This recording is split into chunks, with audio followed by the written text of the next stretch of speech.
what?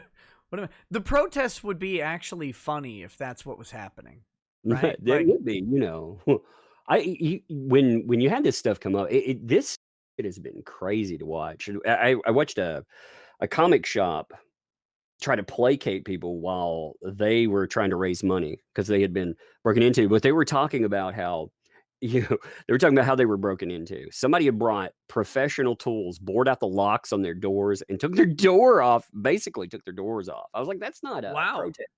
Yeah. Um, I'd have Wait to a look up minute. where it was. That made headlines. They actually made quite a bit of money with that, but So that made wait a minute. Wait a minute. I'm not buying. Hold on. My insurance auditor uh hat has kicked on. So you're telling me there's a protest slash riot where people are breaking into buildings, yeah.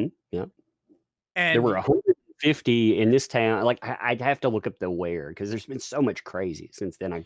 yeah, But there were 150 businesses that sustained major damage. I don't uh know huh.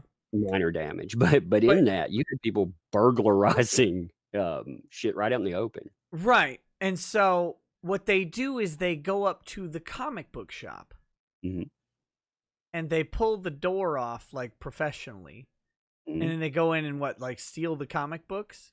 Well, they stole, like, high dollar merchandise that was in there, like, that's what they claim anyway. Now, of course, in the same stuff, they were I claiming, "Well, we've had believe this problems." story 0%. Okay, I believe it. They Zero. raised almost, $100,000 with that stuff. Yeah, I believe they did. They probably got a nice insurance claim on the theft, and they're probably I got a sitting on shed out back, by the way, and these damn protesters, they just actually were in my neighborhood, and they bored out there, I need a zero-turn mower, just yeah, a just a sec. bunch of boxes and boxes of She-Hulk and Wonder Woman 1984 variant covers are stacked up somewhere, and they're like, "No, they definitely stole all the Diamond Reject merchandise. That's what happened. That's what the kids are into." They probably had more customers stealing shit from that comic shop than Marvel's average run distribution.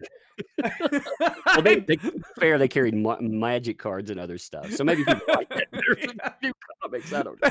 What's funny, I can just see it now. Like a whole like rack is looted except for like Lady Thor comics just stacked up 12 deep.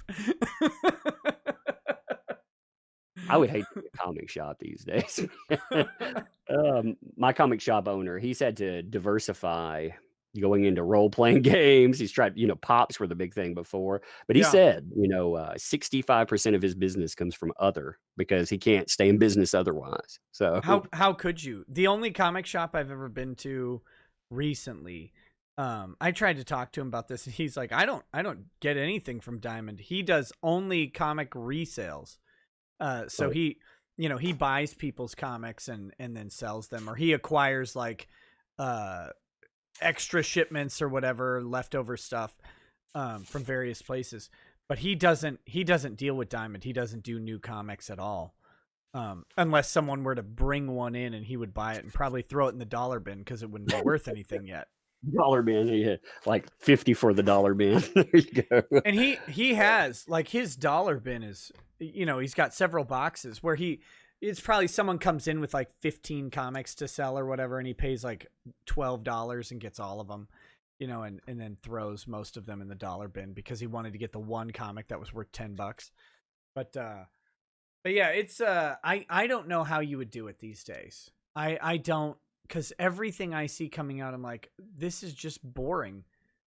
For one, even if you're not in on the woke stuff or whatever, like even if that doesn't bother you, aren't people bored of these characters? They've been around for 60 years or more.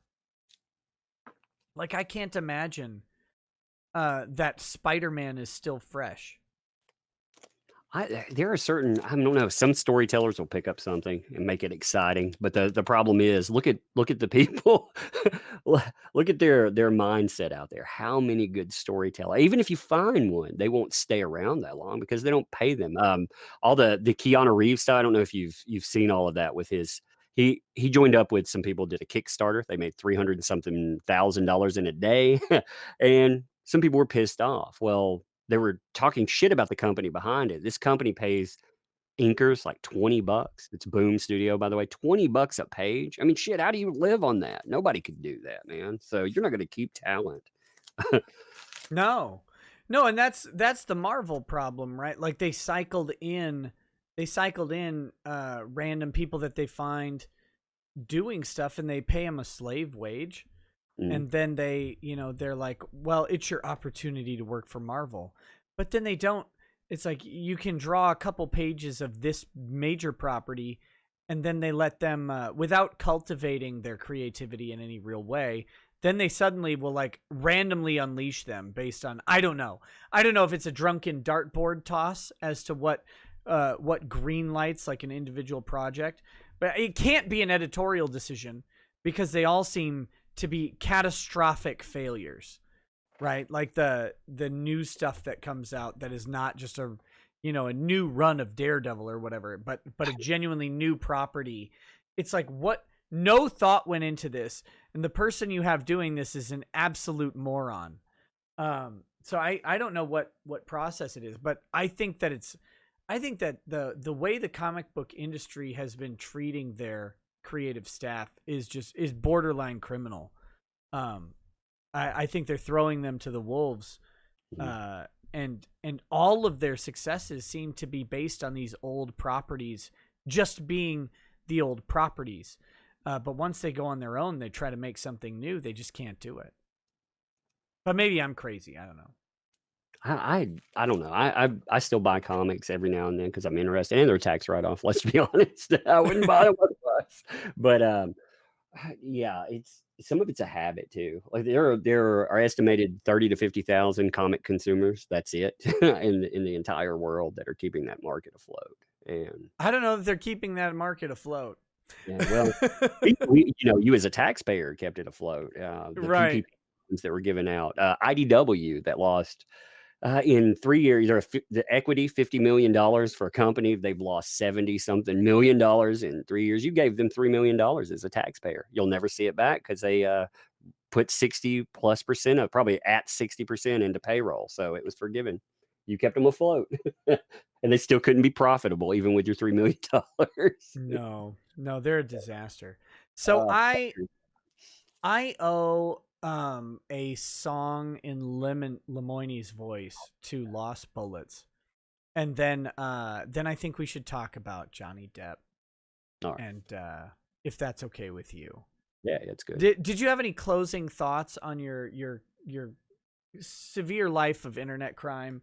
Or I hope when I die on the internet that I leave behind a fucking awesome, like when people read about it, they're like, oh my God, that was the weirdest, craziest, shittiest person ever. And that'll be cool, yeah, because most of the stuff, when you read this stuff, people are so, I don't know, they see it through a specific lens. Everything you do, if people hate you, they hate you. You know how that works. So and people make up some fun shit. I hope they make up some better fun shit though, because it's been a fun ride so far. So that's my closing. well, like I said, let me reiterate: guilty of internet crimes, and you are sentenced to 12 hours of mocking cuckoldry that you can serve at your leisure.